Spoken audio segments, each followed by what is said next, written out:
Learn to survive without monitoring your wife. That's what Rachel said before she and her book club abandoned me at a rest stop 180 miles from home. What she didn't know. I wasn't monitoring her because I was controlling, I was monitoring her because deep down, I knew something was wrong. And when I got home and found her iPad still logged in, let's just say the book club wasn't reading books. Where are you watching from? Drop your location below. My name is Marcus Chen. I'm 36 years old, and I work as a senior electrical engineer for Mountain States Power. For 7 years, I'd been married to Rachel Chen, formerly Rachel Morrison, a woman I thought I knew better than anyone in the world. Turns out, I didn't know her at all. It started on a Thursday morning in October. Rachel came downstairs wearing her hiking boots and that oversized flannel she always wore on road trips. She poured coffee into her thermos, the one with the dent on the side from when she dropped it at Yellowstone 3 years ago. Everything seemed normal. Everything seemed fine. Ready for the weekend? She asked, and her smile was the same smile I'd fallen in love with 9 years earlier. Ready as I'll be, I said. Though I still don't understand why the book club is suddenly doing couples retreats. She laughed, light and easy. It's not a couples retreat, babe. It's just a weekend at the lake. Diane thought it would be nice to include partners for once. You know, build community. Diane. I should have known right then. Diane Prescott, the ringleader of Rachel's book club, a woman who worked in HR at some tech startup and had opinions about everything. She'd never liked me. From the moment Rachel introduced us, Diane had this way of looking at me like I was a specimen under glass. Interesting, perhaps. But ultimately disposable. The drive to northern Idaho was supposed to take about 6 hours. Rachel had rented a van, a white Dodge Caravan that smelled like the previous renter's air freshener, something synthetic and vaguely tropical. She drove. I sat in the passenger seat. In the back were Diane, Trish, Morgan, and Candace. The 4 horsemen of Rachel's book club. Except they weren't reading books. I just didn't know it yet. 2 hours into the drive, I noticed the whispering. Diane would lean forward between the seats, say something to Rachel, and they'd both glance at me in the rearview mirror. Then Diane would lean back, and I'd hear muffled giggling from the middle row. Trish had her phone out, showing something to Morgan. More giggling. What's so funny back there? I asked, trying to keep my voice light. Just girl stuff, Marcus, Diane said. Her voice had this patronizing lilt to it, like she was talking to a child. You wouldn't get it. Rachel squeezed my knee. Don't worry about it, babe. They're just being silly. But she didn't look at me when she said it. Her eyes stayed on the road, and her hand only rested on my knee for a second before she kneaded it back for the steering wheel. Or at least, that's what she said. I'd noticed over the past few months that Rachel had been finding more and more reasons not to touch me. Small things. Subtle things. The kind of things you tell yourself you're imagining until you can't ignore them anymore. 3 hours in, we stopped for gas. Rural Montana, nothing but highway and sky and the kind of emptiness that makes you feel small. Rachel pulled into a station that looked like it hadn't been updated since 1987. Analog pumps. A convenience store with a flickering neon sign that read "Open" in letters that probably hadn't all worked at the same time in years. I have to pee, Rachel announced, turning off the engine. Me too, said Trish. Same, said Morgan and Candace, almost in unison. All 4 of them climbed out of the van and headed toward the convenience store, leaving me and Diane alone. She was in the back row, hadn't moved. When I turned around to look at her, she was smiling. Not a friendly smile. Something else. You're a good sport, Marcus, she said. About what? About all of this. About coming on a trip where you clearly don't fit in. About being so accommodating. There was something in the way she said that word. Accommodating. Like it was a weakness. Like being kind to your wife and her friends was something to be ashamed of. I'm just being supportive, I said. Sure you are. She pulled out her phone, started typing something. Rachel's lucky to have someone so devoted. I turned back around, faced forward, watched the gas station through the windshield. A semi-truck was parked at the far pump, the driver checking his tires. A couple was arguing near a beat-up sedan, their voices carrying across the parking lot but the words too muffled to make out. Normal things. Normal people. I had no idea that in about 10 minutes, my entire life was going to implode. Rachel and the others were inside for a while. Long enough that I started to wonder what they were doing. I pulled out my phone, checked the time. 15 minutes. How long does it take to use a restroom? I opened the shared location app Rachel and I both had. It was something we'd started using 2 years ago when she'd gotten lost hiking and her phone had died. Just so we can find each other, she'd said. Made sense at the time. Her little blue dot was right there on the map, same as mine. Inside the convenience store. I noticed my wallet was getting low on cash. Figured I'd grab some while we were stopped. Maybe get coffee for the road. I climbed out of the van, stretched my legs, and headed inside. The convenience store was exactly what you'd expect. Linoleum floors that had been mopped too many times with dirty water. Fluorescent lights that hummed. Shelves of snacks that had probably been there since before I was born. Behind the counter, a clerk who looked about 60 was reading a paperback Western novel, didn't even glance up when I walked in. I grabbed 5 bottles of water from the cooler. One for everyone. I was always doing things like that. Small gestures. Trying to be thoughtful. Rachel used to love that about me. Past tense. When did it become past tense? At the counter, I paid for the water. The clerk rang it up slowly, each beep of the scanner like a little countdown to something I couldn't see coming. You folks traveling through, he asked, making conversation the way people do in places where customers are rare. Yeah, I said. Heading up to Coeur d'Alene. Pretty up there this time of year. Leaves are turning. That's what I hear. I took the plastic bag of water bottles and walked outside. The sun was starting to dip lower in the sky, that late afternoon light that turns everything golden. The van was still parked at the pump. Engine running. That should have been my first warning. We'd already filled up. Why was the engine running? I walked toward the passenger door, the plastic bag of water bottles hanging from my hand, and that's when Rachel rolled down the driver's window. She had this expression on her face. This weird combination of excitement and cruelty that I'd never seen before. Like she was about to do something she'd been looking forward to for a long time. Get in the car, I said, confused because I was outside and they were inside and it didn't make sense. Actually, Rachel said, and her voice had this rehearsed quality to it, like she'd practiced this line, we've been talking, Marcus. And we think you need to learn some independence. I stood there, the water bottle suddenly feeling very heavy. What are you talking about? Diane leaned forward from the back seat, her face appearing in the gap between the front seats like some kind of malevolent puppet. You're always so clingy, Marcus. Following Rachel around like a lost puppy. We thought this would be good for you. Morgan chimed in from the middle row. A little adventure. You know, to help you grow. I looked at Rachel. My wife. The woman I'd been married to for 7 years. The woman who'd cried in my arms when her father died. The woman who'd said vows to me in front of 200 people about staying together through everything. This isn't funny, I said. Whatever joke this is, cut it out. Rachel's smile got wider. There was something wrong with that smile. Something I'd never seen before, or maybe something I'd been refusing to see for a long time. It's not a joke, she said. It's a prank. You're always so serious, Marcus. So uptight. Learn to laugh a little. She paused, and I could see Diane and the others watching, waiting for the punchline. Figure it out yourself. And then she hit the gas. I stood there in that parking lot, 5 water bottles in my hand, and watched the white Dodge Caravan pull out onto Highway 95 and disappear around a bend. The taillights flashed once, like a little wave goodbye, and then they were gone. The Montana wind picked up. October cold, the kind that cuts through your jacket and makes you aware of how exposed you are. I stood there for what felt like an hour but was probably only a minute, trying to process what had just happened. They'd left me. My wife and her friends had left me at a gas station 180 miles from home. I pulled out my phone, hands shaking, and called Rachel's number. It went straight to voicemail. I tried again. Same thing. I called Diane's number, which I had from some group text about the trip. Blocked. I didn't even have the other women's numbers. That's when I knew. This wasn't some stupid prank that would end in 15 minutes, laughing and saying, gotcha. This was planned. This was deliberate. This was something they discussed, coordinated, rehearsed. I looked down at the water bottles in my hand. I'd bought them water. I'd been trying to be thoughtful, and they'd used that moment to abandon me. The clerk was watching me through the window now. I could feel his eyes on me, could imagine what he was seeing. A man standing alone in a parking lot, holding a bag of water bottles, looking like his world had just ended. Which, I guess, it had. I walked back inside. The clerk looked up from his Western novel. Everything all right, son? He asked.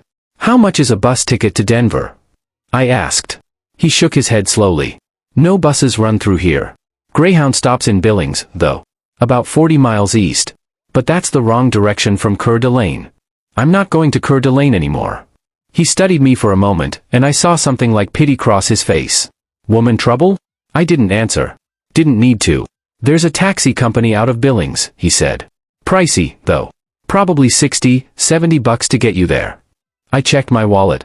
I had $83 in cash and my debit card. My truck was back home in Denver, parked in the driveway of the house Rachel and I shared. Had shared. Past tense again. "Can I use your phone?" I asked. He slid an old landline across the counter, the kind with the curly cord that stretched. I called the taxi company. They said they could have someone there in 45 minutes. $70 for the ride. I sat on the curb outside that gas station and waited. The sun kept dropping. The temperature kept falling. And I kept checking my phone, expecting, what? An apology? A text saying they'd gone too far? Some acknowledgement that what they'd done was cruel? Nothing came. A family pulled up in an SUV. 2 kids in the back seat, fighting over an iPad. The mom went inside, came back out with snacks. The dad pumped gas. Normal life. Normal problems. I watched them pull away and felt something crack inside my chest. The taxi arrived 53 minutes later. An old Crown Vic driven by a guy named Dale who looked like he'd seen every kind of human tragedy and had stopped being surprised by it. "Billings bus station?" he asked. "Yeah." We drove in silence for the first 20 minutes. Then Dale said, "Wife leave you somewhere?" I didn't ask how he knew. Maybe it was obvious. Maybe he'd seen this exact scenario before. "Something like that," I said. "Women do things like this when they want out but don't have the guts to say it," he said. Not unkind. Just matter of fact. My ex-wife changed the locks while I was at work. Came home to find all my stuff on the lawn and a restraining order taped to the door. We'd been married 16 years. Jesus. Yeah. But you know what I learned? When someone shows you who they really are, believe them the first time. Don't wait for the second or third demonstration. We drove through the Montana darkness, headlights cutting through nothing but highway and emptiness, and I thought about all the demonstrations I'd ignored. The Billings bus station was exactly as depressing as you'd imagine. Fluorescent lights. Plastic chairs bolted to the floor. A vending machine that looked like it hadn't been serviced since the Reagan administration. I bought a ticket to Denver on a bus that wouldn't leave for another 2 hours. I sat in one of those plastic chairs and finally let myself look at my phone. Really look at it. No texts. No calls.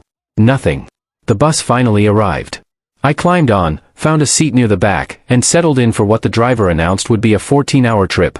14 hours to sit in an uncomfortable seat and think about my marriage. 14 hours to replay every conversation, every warning sign, every moment I should have questioned but didn't. We pulled out of Billings at 9:47 p.m. I watched the city lights disappear behind us and felt something shift in my chest. Not heartbreak. Not yet. Something colder. Something that felt like clarity beginning to crystallize out of confusion. Around midnight, somewhere outside Casper, Wyoming, the full weight of it hit me. This wasn't about teaching me independence. This wasn't about helping me be less clingy or less controlling or whatever words they'd use to justify it. This was about humiliation. This was about showing me exactly where I stood in their little hierarchy. This was about power. I thought about all the times over the past 7 years that I'd given in when Rachel wanted to change our plans. All the times I'd bitten my tongue when her friends made jokes at my expense. All the times I'd apologized for things that weren't my fault just to keep the peace. The worst part wasn't being abandoned in Montana.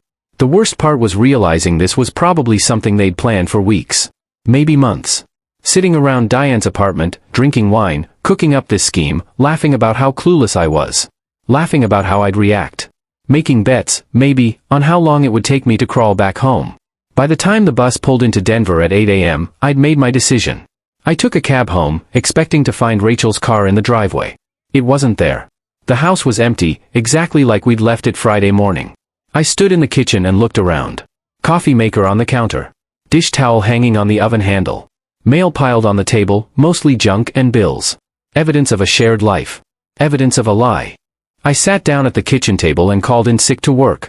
Then I did something I'd never done before. Something that, even a week ago, would have felt like a violation of trust. I started going through Rachel's things. Her laptop was on the desk in the spare room we used as an office. Password protected, but Rachel had always been careless about closing browser tabs. I opened it. The screen came to life. And there, right there in Chrome, were her open tabs. Gmail. Facebook. And something called The Circle, group chat. I clicked on the group chat first. It opened to a web-based messaging app, still logged in. The participants were listed on the right side: Rachel, Diane, Trish, Morgan, Candace. The conversation history went back months. I started scrolling. My hands were shaking so badly I could barely control the mouse. The first message I saw was from 3 days ago. Diane, so we're really doing this? Rest stop outside Coeur d'Alene? Rachel, yes. It's perfect. Remote enough that he'll really feel it, public enough that he won't make a scene. Trish, what if he actually figures out how to get home before us? Morgan, he won't. But even if he does, he'll probably just call his mommy or something. Big baby. I scrolled up. Further back. Weeks of messages. Planning this. Discussing me like I was a problem to be solved. A pet that needed training. Morgan, from 6 weeks ago, is Marcus still tracking Rachel's location LOL. Rachel, yeah, but I turn it off when I get to Diane's place. He thinks I'm reading Jane Austen face with tears of joy. Trish, when are you going to tell him about opening the marriage? Rachel, after the loyalty test. Diane says I need to prove I choose the circle first. I sat back in the chair. Read that line again. The loyalty test. I scrolled further. Found the explanation. Diane, 8 weeks ago, so here's the plan. We're going to take a trip. All of us. We'll tell Marcus it's a couple's retreat so he comes along. Then we'll ditch him somewhere and see how he handles it. If Rachel can go through with it, prove she's willing to prioritize the circle over her marriage, she's ready for the next level. Morgan, OMG, this is perfect. He's so dependent on her for everything. Rachel, you guys are terrible. Diane, you need this, Rachel. You've been too afraid to assert yourself. This will break that pattern. Rachel, okay. Let's do it. I closed the laptop. Opened it again. Looked at the messages again to make sure I wasn't hallucinating. They were still there. Every word. Every betrayal. Every laugh at my expense. Then I went to her Gmail tab. Searched for circle. Found emails going back over a year. The book club wasn't a book club. It was a polyamorous group that met twice a month at Diane's lake house. Rachel had been involved for 14 months. But the worst part, the part that made something inside me snap, was the financial folder. Rachel had been transferring money from our joint savings account. Book club dues, she'd called them. $500 a month for the past 14 months. I'd never questioned it. Why would I? People have hobbies. People have social groups. I trusted her. Except they weren't dues. They were funding group vacations. Retreat rentals. Shared expenses for their lifestyle. I pulled up our bank statements. Did the math. $47,000. Gone. I sat there at that desk for a long time. The house was completely silent except for the sound of the refrigerator humming in the kitchen and my own breathing. Then I stood up. Went upstairs. Packed a bag. And I left. Comment below if you've ever discovered something that completely changed how you saw your relationship. My brother Kevin lived in Colorado Springs, about an hour south. He worked nights at a manufacturing plant and had a spare room in his apartment. When I showed up at his door at 11 a.m. on a Sunday with a duffel bag and no explanation, he took one look at my face and stepped aside. How long you staying? He asked. Don't know yet. Kevin had never liked Rachel. He'd never said it outright, but I could tell. The way he'd get quiet when she was around. How he'd always have some excuse to leave early when we had family gatherings. What happened? He asked, handing me a beer. I told him. All of it. The Montana abandonment. The group chat. The polyamorous circle. The $47,000. The loyalty test. When I finished, Kevin was quiet for a long time. Then he said, Jesus, Marcus. You're better off without her. He was right. I knew he was right. But knowing something and feeling it are two different things. Monday morning, I called my supervisor at Mountain States Power. We'd been shorthanded on a hospital renovation project in Colorado Springs. I asked if I could transfer down. My boss didn't ask questions. Just said I could start Wednesday. Tuesday afternoon, my phone started ringing. Rachel was back. I let it go to voicemail. Then, against my better judgment, I listened to the message. Marcus, where are you? I came home and you're just gone. That's not like you. Your truck is here but you're not. Call me back. We need to talk about this. No apology. No acknowledgement of what she'd done. Just confusion that I'd had the nerve to disappear on her. I blocked her number. An hour later, Diane called. I blocked her too. Then Morgan. Trish. Candace. One by one, I blocked them all. But they were clever. They started calling from other numbers. Rachel's work phone. Numbers I didn't recognize. Always the same message. I was overreacting. It was just a joke. I needed to come home so we could work this out. Thursday evening, Kevin came home from his shift with a weird expression. Your wife's here, he said. She's sitting in her car outside. I looked out the window. There was Rachel's silver Honda Civic parked across the street. She saw me in the window and got out, started walking toward the apartment building. I met her in the lobby before she could knock on Kevin's door. Marcus, thank God, she said, reaching for me. I'd been so worried. I stepped back. What do you want, Rachel? I want you to come home.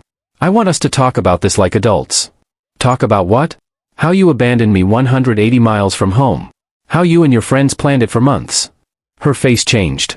The concerned wife act dropped for just a second, and I saw something else underneath. Irritation. Like I was being unreasonable. Like I was the problem. It was a prank, Marcus. You're acting like we committed a crime. You left me stranded in Montana. You laughed about it. You planned it for weeks. Because you needed it, she said, and there was steel in her voice now. You're so dependent. So clingy. We thought if you had to figure something out on your own for once, maybe you'd grow up a little. The lobby was quiet except for the fluorescent lights humming overhead. Somewhere above us, someone was playing music. A dog barked. Normal building sounds. Normal life happening around us while mine fell apart. I looked at this woman I'd been married to for 7 years and realized I didn't know her at all. Or maybe I did. Maybe I'd always known, and I'd just been too afraid to admit it. I'm not coming home, I said. Don't be ridiculous. You can't just disappear because your feelings got hurt. Watch me. I turned and walked back to the elevator. She followed, talking faster now. Making promises. Making threats. Explanations that didn't make sense. But I stopped listening. When the elevator doors closed, she was still talking. Over the next 3 weeks, I settled into a new routine. Work at the hospital site during the day. Helping Kevin with his truck on weekends. Learning what it felt like to make decisions without checking with someone first. I found a small apartment on the south side of Colorado Springs. Nothing fancy, but it was mine. 1 bedroom, a kitchen that was really just a counter with appliances, a bathroom that needed updating. But no shared decisions about furniture or paint colors. No compromise on which shows to watch or what to have for dinner. For the first time in years, I felt like myself again. That's when my mother called. Marcus, honey, Rachel came by the house. I'd been avoiding my parents' calls. Wasn't ready to explain the separation yet. But apparently Rachel had no such hesitation. What did she tell you? I asked. She said you're having some kind of breakdown. That you disappeared after a family trip and won't answer her calls. Honey, what's going on? My mother had always liked Rachel. Thought she was good for me. Stable. Responsible. Someone who'd take care of me. It's not a breakdown, Mom. We're having problems. What kind of problems that can't be worked out? Marriage is hard, Marcus. You can't just run away when things get difficult. I wanted to explain. Wanted to tell her about the Montana abandonment, the group chat, the polyamorous circle, the stolen money. But it would sound petty. Like I was overreacting to a joke. Like I was the unstable one. I'll call you later, Mom. I need to think about some things. I hung up and sat in my apartment, looking at the bare walls, and realized what Rachel was doing. She was controlling the narrative. Making me look like the bad guy. The unstable husband who'd abandoned his marriage over nothing. That weekend, I drove back to Denver. Not to the house Rachel and I had shared, but to my buddy Marcus's place. We'd worked construction together years ago, before I'd gone into engineering. He'd been at my wedding. Sorry, man, he said when I showed up at his door. Heard you and Rachel split up. That sucks. What did you hear? I asked. Just that you took off after some fight. She seemed pretty torn up about it. There it was again. Rachel's version of events. The one where I was the villain. Marcus offered me a beer and we sat on his back porch. I told him the real story. All of it. When I finished, he was quiet for a while. That's messed up, he finally said. Why would she do something like that? I think she wanted me gone, I said. Not permanently. But I think she liked having the power to hurt me. To show me how little I mattered. Marcus took a long drink of his beer. You know what I remember about your wedding? During the reception, you were talking to some of my crew guys. Just normal conversation. But every time you'd laugh or seem like you were enjoying yourself, Rachel would come over and interrupt. Find some reason you needed to be somewhere else. I did remember that. How she'd kept pulling me away from conversations. Saying we needed to thank this relative or take photos with that group. I thought she was just being a good hostess, I said. Maybe, Marcus said. Or maybe she didn't like seeing you happy without her. Over the next few months, I took steps I should have taken years ago. I opened my own bank account, separate from the joint one. Transferred my half of our savings, what was left of it. Found a lawyer. Her name was Patricia Coleman. Straightforward woman, probably mid-50s, with gray hair and a handshake that could crush granite. Tell me what happened, she said, pulling out a legal pad. I told her everything. She took notes without interrupting. Do you have documentation of the harassment? She asked when I finished. I showed her my phone. The blocked numbers. The messages. The calls to my workplace. And she went to your parents' house? Yeah. Told them I was having a breakdown. Patricia made more notes. We can work with this. Colorado is a no-fault divorce state, but the harassment is relevant for other purposes. I signed the papers that afternoon. One more thing, she said as I was leaving. Don't engage with any contact attempts. Don't respond to calls, texts, or visits. Anything you say can be used against you. The hospital renovation project was going well. I'd been promoted to crew leader. Started taking evening classes at the community college. Business management. Something I'd always been interested in but never had time for. For the first time in years, I had space to think. To figure out what I actually wanted. 2 months after filing for divorce, Patricia called. Your wife's been busy. She hired an attorney. They're claiming abandonment, contesting asset division. Abandonment? It's a stretch. But here's the interesting part, my investigator found social media posts from that weekend. Photos of your wife and her friends celebrating at a bar in Billings. Posted the same night they abandoned you. She showed me printouts. Rachel and her friends raising shots, huge smiles. Diane wearing my Broncos cap. This destroys their narrative, Patricia said. Plus we found the group chat messages. Your wife was careless about privacy settings. But there was more. The forensic accountant finished his audit. It wasn't just $47,000. Rachel had opened a credit card in both names without telling me. $23,000 in debt. She'd also refinanced our house.